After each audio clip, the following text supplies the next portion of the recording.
In early medieval Europe, justice happened out in the open. Punishment was not only about the person who broke the rule, it was about everyone who watched. As towns grew and authority tried to hold, executions started to shift from a quick act into a planned event. People gathered, officials supervised. A sentence became something performed, not hidden, and when punishment became public, it became a tool to shape behavior. This was the moment when ordinary objects started to gain new meanings. The wheel, at first, belonged to work. It carried carts, turned mills, moved harvests and stone. It represented motion, trade, and daily labor.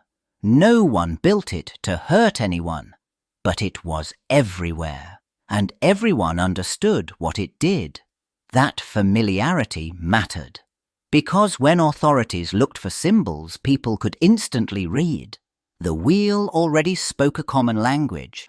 Public punishment increasingly relied on recognition. The crowd needed to understand what was happening and why, without explanation or debate. So execution spaces and methods leaned on what people already knew: tools, routines, and shared expectations. The wheel fit that need, not yet as an instrument of death, but as a ready-made framework for turning judgment into something larger than one body.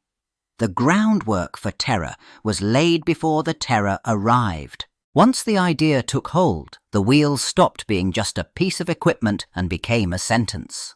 Local courts and rulers adopted it as a new answer to crimes that unsettled whole communities. Banditry, robbery on the roads, and murder did not feel like private harm anymore.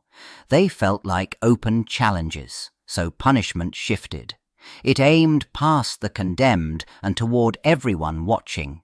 Authorities presented this new method as law in action, not rage or revenge. They tied it to order. The roads had to stay passable, trade had to move, and households had to believe they were protected. The wheel promised a clear outcome. It marked certain offenders as threats beyond ordinary control, and it warned others that the state claimed the right to answer violence with a violence of its own.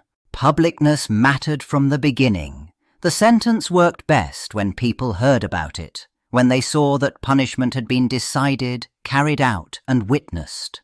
The wheel helped authorities draw a hard line between accepted life and outlaw life. It turned fear into policy. Not every crime led there, but the ones that did were chosen carefully. The message stayed simple. Some acts ended outside mercy. It became a procedure, not an outburst. The condemned was fastened down so the body could not twist away at the last second. Sometimes it was a flat frame, sometimes the wheel itself, but the goal stayed the same: control. Limbs were positioned, spread, and fixed in place. From that point on, the execution followed a plan. This was not improvised violence, it was a set method. An iron bar did the work. The blows did not aim for a quick end, they aimed for fractures. One arm, then the other. A leg, then the next. Each strike turned bones into broken supports, and the body reacted the way any body would. Pain arrived in waves, then stayed. The order mattered, because the order controlled how long the condemned remained aware of what was happening. The sequence was designed to keep life present while damage spread. If the chest or skull was spared at first, breathing continued and the mind stayed inside the body, trapped with the injuries. That was the point. The punishment did not just take a life, it stretched the moment of dying into stages. By standardizing the steps, authorities ensured the same outcome again and again: a person broken slowly on purpose. Execution grounds stopped being just a place where a sentence happened. They became a planned event. Officials arrived in a fixed order. The condemned was brought out at a set time, not hidden away, because the point was now shared witnessing. A crowd gathered because the authorities wanted it to. The wheel did not only punish a body, it delivered a message to everyone watching. The messaging began before the first blow. The crime and the judgment were announced aloud, so people heard what the state claimed had been threatened and how it answered. The words framed the act as protection, not revenge. Clergy, guards, and court representatives stood nearby as proof that the killing followed a legal path. Even the order of actions mattered because it showed control. Once the breaking started, the crowd learned what power looked like in real time. The condemned's suffering did not unfold by accident. It followed a script that kept attention and made fear predictable. People saw what happened to those labelled dangerous, and they understood the warning applied beyond the victim. The wheel became a public announcement that the state could reach anyone and would. Over time, the wheel stopped being a sentence for just any serious crime. It became reserved for people authorities described as the most dangerous kind of offender, those accused of repeated violence, highway robbery, arson, or crimes said to threaten the whole community. The point was not only to punish a person, but to label them. The wheel marked someone as beyond repair. It said they no longer belonged among ordinary people. That message grew stronger when the execution came with extra humiliations. Some victims were stripped before the punishment began, not for practical reasons, but to remove dignity in front of witnesses. Some were dragged through streets or tied to carts on the way to the place of death, turned into a moving example. The law used the journey itself as part of the penalty. Public shame started earlier than the first blow. Even after the breaking, exposure became part of the design. The condemned was left visible, sometimes for hours, sometimes longer, so people could look and understand the intended lesson. This was not presented as simple killing. It acted like a formal expulsion from society, carried out in public and made hard to ignore. The wheel delivered death, but it also delivered a verdict on identity. The person was treated as an outsider to the end. Over time, the wheel stopped being one single method and became a range of local versions. One town followed an old habit, another followed a newer order from a court.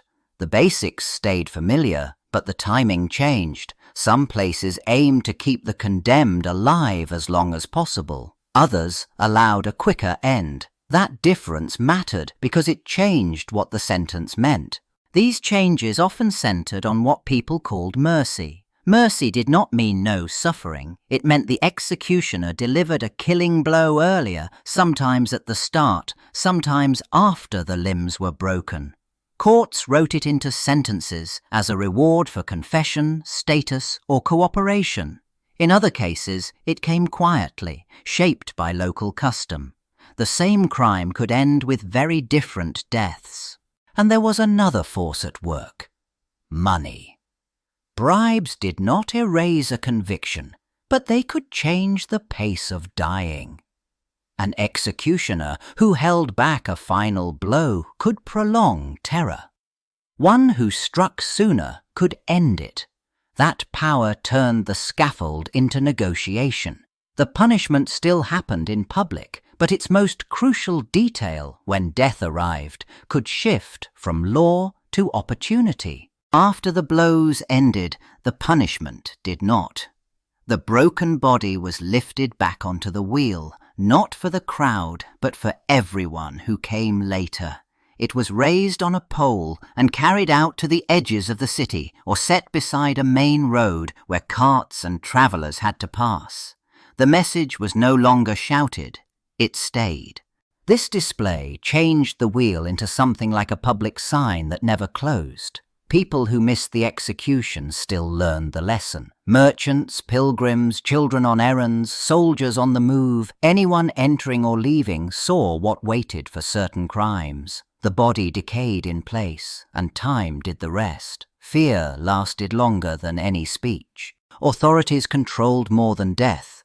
They controlled what death looked like afterward, leaving a person on the wheel denied burial and kept shame active day after day. It also pushed the warning outward, away from the scaffold and into daily travel routes. The crowd went home, but the punishment stayed on display, turning a single execution into a long campaign of threat. As early modern states grew stronger, the wheel served a new job. It no longer stood only for punishment, it stood for the ruler. Officials treated the execution as proof that authority reached into every street and village.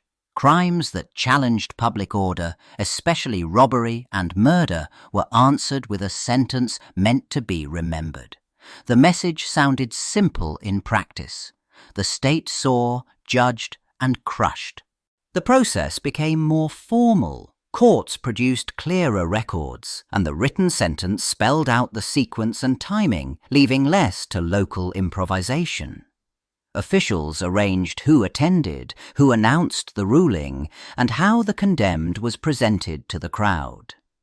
The wheel still broke bodies, but now it also protected procedure. The state looked organized on purpose because order itself became part of the threat. And then the story spread. Printed notices, public readings, and official summaries turned one execution into many, carrying the warning beyond the square and along the roads. Authorities highlighted guilt, justice, and obedience, and they framed the violence as necessary, even righteous.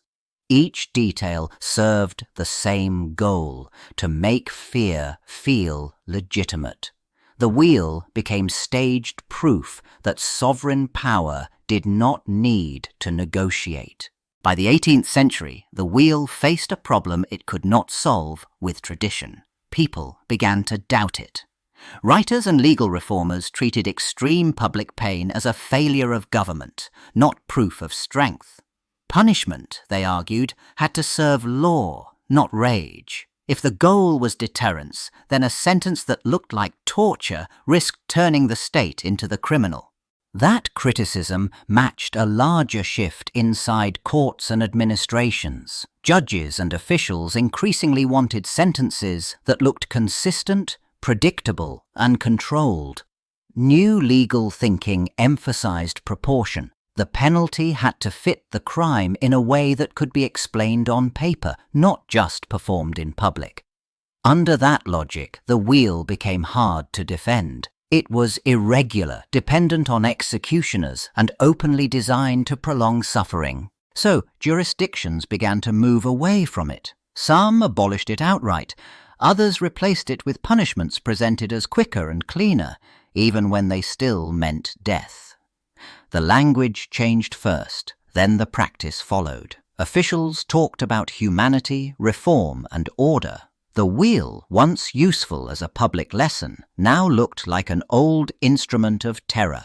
In law codes and courtrooms, it started to disappear.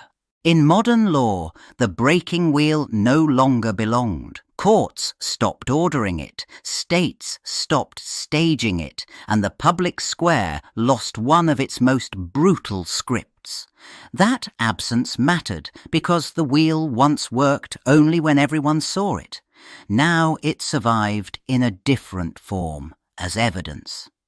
What had been a sentence became a record, filed, measured, dated, proof of how far authority once went to control behavior through pain. Museums and archives kept that record moving. Curators preserved fragments, drawings, and written sentences, not to revive the method, but to show what it had done. The wheel no longer warned travelers at a city gate. It warned citizens in hindsight. It revealed a simple mechanism of power. Take an everyday thing, put it under official control, and turn it into a public lesson. The same tool that carried loads had carried terror. Popular media carried the memory even farther. Films, novels, and documentaries repeated the image because it explained something hard to say plainly. Cruelty could be organized, legal, and performed. The wheel became a shorthand for state violence made visible, and that contrast landed hardest when viewers remembered the beginning, when a wheel was still just a wheel. History showed how quickly the ordinary could be redesigned into a machine of fear, then buried again.